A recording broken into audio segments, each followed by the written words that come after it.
Human rights have never been more under attack than they are right now in this country. And here in just a minute, I'm going to read y'all an article. And when I do, those of you that read Project 2025 are going to say, yeah, Brando, we knew this day was coming. Because what Project 2025 was and is and always will be is the most extreme radical right rhetoric imaginable. And that's why that on the campaign trail, Donald Trump tried to distance himself from it. If you remember, he said he knew nothing about it, didn't know any of the people. And now we see him sharing videos of Russ Vought as the Reaper, and he's just going ahead and leaning into it, and that's what's happening here. It was not something that's popular, though. I've always said Project 2025 is not popular, and the more that comes out about it, and the more people realizes and learns about it, the more unpopular it's going to become. But unfortunately, now we're stuck with this regime, and we're going to have to be sitting here going to bat every day to call out this craziness. And that's exactly what this article is. When I read this article and heard about this first, I said to myself, this is something that I have to talk to my audience about because this is something that everyone needs to be paying attention to. This article comes to us from Forbes, and I'll go ahead and give you a warning up front. This is pretty damn disturbing.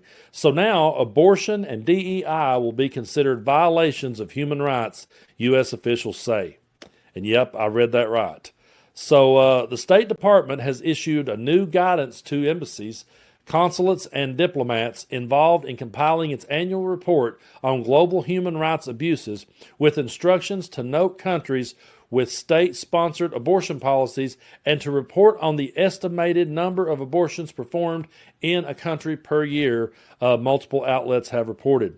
The new guidance also includes instructions to report any diversity, equity, and inclusion laws in the workplace, any policies that support gender transition surgeries for children, and any policies that facilitate the mass migration into other countries. Also targeted, get a load of this, also targeted are so-called hate speech laws, like the internet safety laws adopted by some European countries to deter online speech, hate speech, with the Human Rights Report will now consider to be a violation of free speech.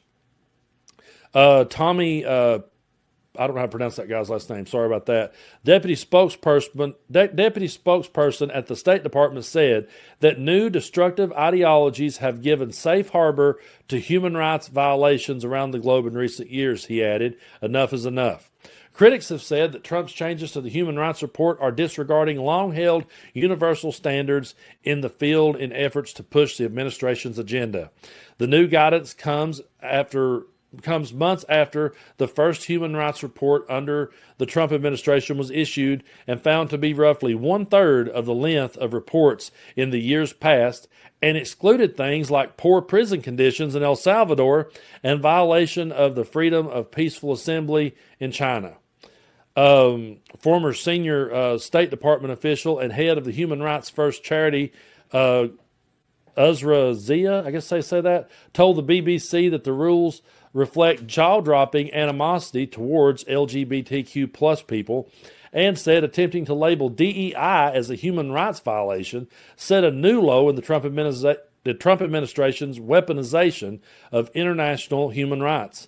Amanda Claising of Amnesty International told global news agency that the new standards send a message that the U.S. no longer believes in the foundational element of human rights system that it helped to build.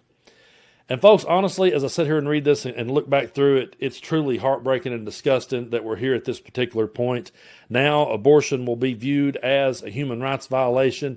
DEI will be viewed that way if it's in the workplace. Any gender-affirming care will be. And also, they're targeting hate speech laws. If you'll notice, when they go to bat, when they go to bat against people, they always go to bat for hate speech.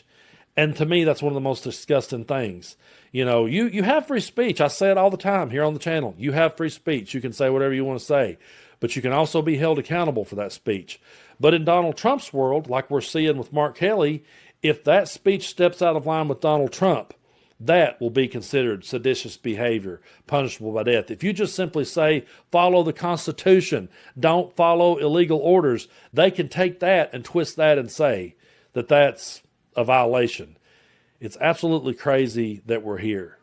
but we all saw it coming. And that's the part that's even more frustrating for me, is because we all saw this coming. We all knew that it would happen.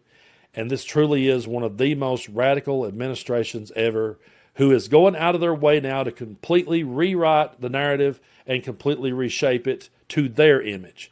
It's not an image that I don't think for one second that this is an image that is reflective of all of the people.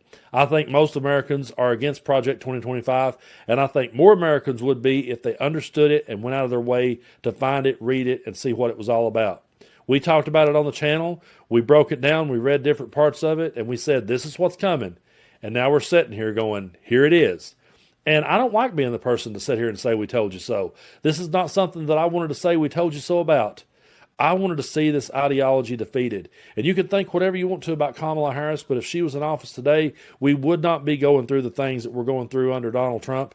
And I would have loved to have seen her, like Nancy Pelosi did the speech, I would love to see her just reach and get Project 2025 and shred it one page at a time.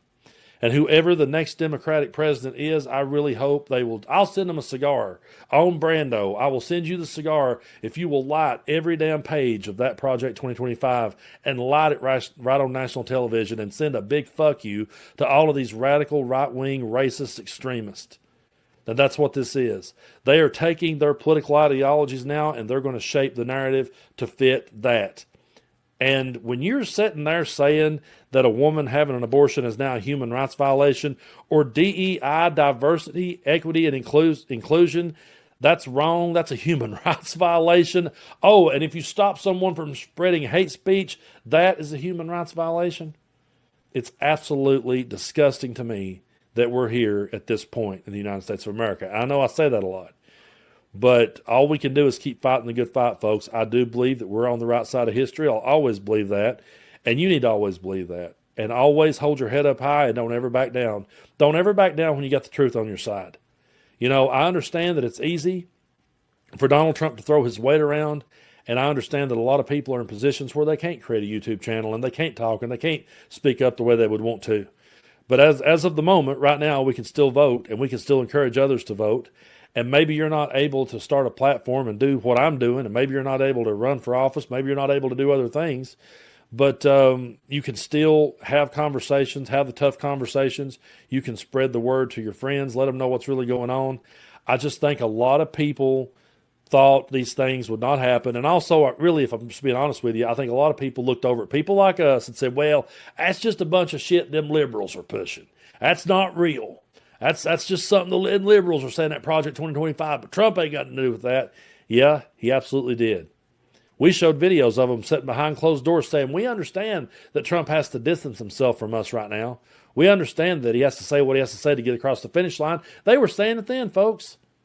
They knew they weren't popular, but now they're in charge. And we've got a long road ahead of us to get us out of this ditch. And we're in one at the moment. But hopefully we will have enough fighters that will be willing to stand up and go to bat and fight for human rights instead of against it. I really sometimes when I pull up these articles, to tell you the truth, I can't even believe I'm reading them.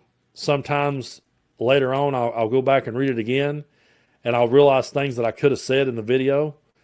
But it's just because sometimes when I'm reading it, it's a shock to my system. And then again, there's this part of me going, yeah, but we told them so. And that's the hardest part to me is when you're sitting there going, you know, we told them so. We tried to warn them this was coming. And a whole lot of people didn't care. But we care and we'll keep fighting the good fight. And I appreciate y'all so much for supporting what it is that I do. And thank you so much for listening. I hope everyone has a great holiday. Be there for your family. Be there for your friends. And just always stand up for truth and basic human decency. And we will get through this and come out on the other side. And either way you slice it, don't ever forget, we're on the right side of history.